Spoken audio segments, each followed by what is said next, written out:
Team APS, 5 hand traps that nobody uses anymore or forgot about or whatever. Here we go. Dueling Lockbird. This card, when your opponent adds a card from their deck to their hand, you can pick this card, and for the rest of the turn, they cannot add cards from their deck to their hand. So, this card was really only ever useful during Spellbook format, Spellbook Dragon Lord format, I should say. Basically, when your opponent activated Spellbook of Judgment, they were going to obviously add a lot of cards from their deck to their hand during the end phase. But once they used that Spellbook of Secrets, you could use Dueling Lockbird to ensure that during the end phase, they were not able to add anything else from their deck to their hand. The problem with Dueling Lockbird, though, is that it's pretty specific. Unlike, Valor and Maxx C, its activation timing is a little bit tight, and it's really just a -1. Plus, you have to wait for them to actually successfully add a card from their deck to their hand. So after they use that first Roto, that first Spellbook of Secrets, that first Tinky, then you pitch Dueling Lockbird, and sometimes that kind of feels a bit too late. So this is only really used in the extreme case of Spellbook of Judgment, which if you didn't stop would just get ungodly amounts of advantage, and there wasn't a mistake or anything to stop it, so or not quite at the time. So yeah, Dueling Lockbird, no one really cares about it anymore. Next, Gemini Imps. When your opponent uses a card effect that would make you discard, you pitch Gemini Imps, negate and destroy that card, and then you get to draw one card. This was useful against Dark Worlds, and pretty much only Dark Worlds, and now Dark Worlds isn't relevant, so you kind of get the picture here. Gemini Imps is a cool hand trap in that it lets you actually draw a card. So not only is it, does it negate the card, like say a Dark World Dealings or a Drag Down or whatever, but you also net a card out of the deal. So usually it's a +1. The problem though is, like Dueling Lockbird, it is a bit specific in its activation timing. It's really only useful against one major deck, or was useful against one major deck at the time. These days, doesn't really cut it. Not many effects really make you outright discard these days. It was pretty cool against, I guess, hand traps, or not hand traps, but hand loops, but I think that most of the hand loops actually didn't involve discarding. I don't remember though. I don't think Windups did, but I know Gotham's does, but that was never really a big deal, so yeah. Skullmeister. When an effect activates in your opponent's graveyard, you can pit Skullmeister to negate that effect. You can see why this is a bit of a problem. A, like the other two, is specific in the time that you can use it, and B, it's still kind of a neg, because if it's activating in your opponent's grave, and you're losing a card to use this, and you're taking a -1. I know a lot of hand traps can be -1s, but if you're taking a -1, it's gotta be a good -1. And typically I found that things like DD Crow just accomplish this job better, honestly. Was a lot of the problem.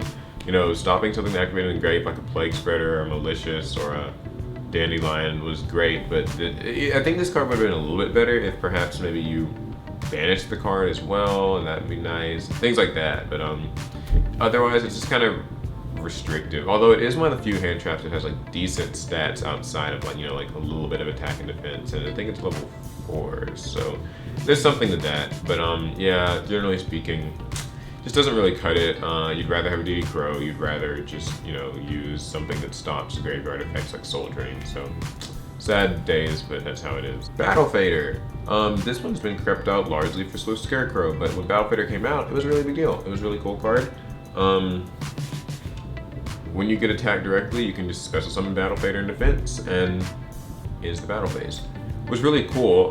Obviously Trag and Gores feel like they're sometimes better, but this did have its applications, especially in decks like Chainburn, where you just needed to stall and survive, and like Lightsworns and stuff use it for a while. Those kind of decks that would sometimes just have nothing on the field. The only problem with Battle Fader now is that Vanity's Emptiness can actually stop it because you won't be able to summon it, and it can even be Solemn Warning, which is a bit of an issue in a card to be able to be warning. A lot like Gores and Trag, but yeah, you could Warning Vader. Vader was cool though in a lot of Monarch variants in its time. You could leave nothing on the field and then just summon Vader, and then next turn tribute it off for a Monarch, which is a really neat interaction. But yeah, these days it's just kind of better to have like a Swift Scarecrow or Necroz of Valkyrius. But anyway, yeah, so Battle Fader just not really used anymore. Lastly, Marionette Knight. Electric Virus was cool.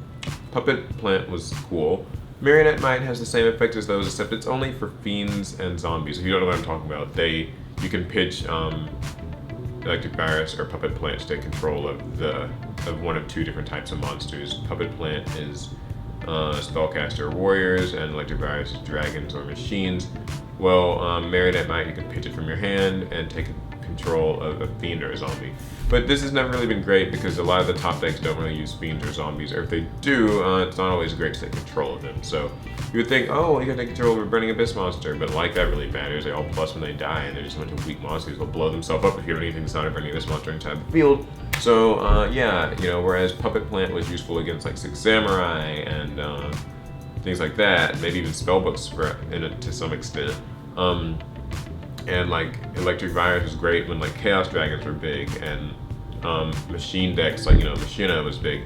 This isn't really great. Most zombies aren't really take worthy, and same with fiends, so this kind of didn't cut it. But it still does what those other ones do. And that concludes the 5 hand traps you probably forgot about. There are loads of others, like that noisy gnat thing, and just random stuff that kind of just useless effects, hedge guard. But yeah, those are 5 that kind of had potential, and kind of some of them actually saw play, but just by and large they did not quite cut it, unfortunately. So yeah, any other hand traps you can think of, list them in the comments, or talk about why these maybe just didn't quite cut it, whereas things like Maxx C, Effect Veiler, and even, you know, DD Crow have managed to stay relevant in varying degrees in the game. So and there's also like the new Ghost Ogre Snow Rabbit, which I don't know if it will necessarily fall to the wayside or not, but it seems good, so we'll see. Anyway, I hope you guys enjoyed the video. Give it a thumbs up if you did, and it just suddenly got really dark. But yeah, I'm giving away 3 chibi playmats. Remember, you can enter for a chance to win those down in the description of the video. And that's all, so subscribe for more Yu-Gi-Oh! This was Team APS. I will catch you guys later. See ya.